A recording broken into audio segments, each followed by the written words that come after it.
कुमाऊं आयुक्त दीपक रावत ने आज रामनगर के बाढ़ग्रस्त क्षेत्र चुकुम गांव का स्थलीय निरीक्षण किया। उन्होंने स्थानीय लोगों से बाढ़ में होने वाले नुकसान और समस्याओं की जानकारी ली। ग्रामीणों ने बताया कि बरसात के सीजन में बाढ़ आने से खेतीबाड़ी के साथ जनजीवन प्रभावित होता है, आवाजाही पूर्ण रूप से बंद हो जाती है। इस पर दीपक रावत ने कहा, चुकुम गांव में बाढ़ से होने वाले नुकसान को रोकने के लिए सरकार हर संभव प्रयास कर रही है। उन्होंने कहा, मुख्यमंत्री धामी के निर्देश पर चुकुम गांव के बाढ़ग्रस्त इलाकों का जिला प्रशासन सर्वे कर रहा है।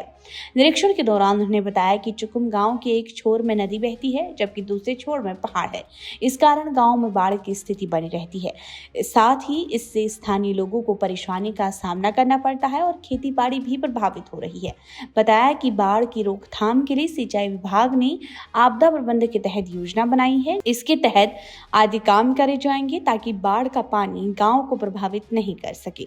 साथ ही पूर्व प्रभावित लोगों को सरकार की विस्थापन नीति के तहत सरकारी भूमि आदि की सुविधा देने के लिए कार्रवाई की जा रही है। जो ये विजिट हुई है, इसमें माननीय मुख्यमंत्री जी ने निर्देश दिए थे कि चुकुम में हर बार बाढ़ से समस्या आती है। गांव की बसावट कुछ ऐसी है कि एक तरफ कोसी नदी बह रही है, एक तरफ पहाड़ है और पूर्व में भी काफ़ी सारी नाप ज़मीन यहाँ पे कट चुकी है।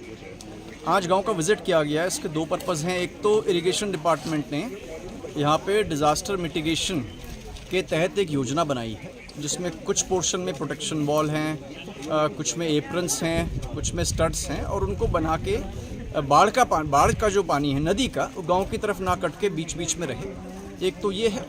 दूसरा ये भी इशू है कि यहाँ पे कुछ लोग पूर्व में जो रहते थे, जिनकी ज़मीनें अब कट चुकी हैं, वर्तमान में उनके पास ज़मीन नहीं है, वो अन्य किसी सरकारी ज़मीन पे काबिज हैं। तो उनकी डिमांड है कि जो गवर्नमेंट की विस्थापन की नीति है, उसके तहत आप लोग अल्टरनेट ज़मीन चाहते हैं। तो वो डिमांड आज उनकी लिखित में हम यहाँ पे ले लेंगे और रामनगर तहसील में अन्य जगहों पे जहाँ पे गवर्नमेंट लैंड अवेलेबल है या अन्य ज़मीन अवेलेबल है, वहाँ पे आप लोगों को ज़मीन दिलाई जाएगी।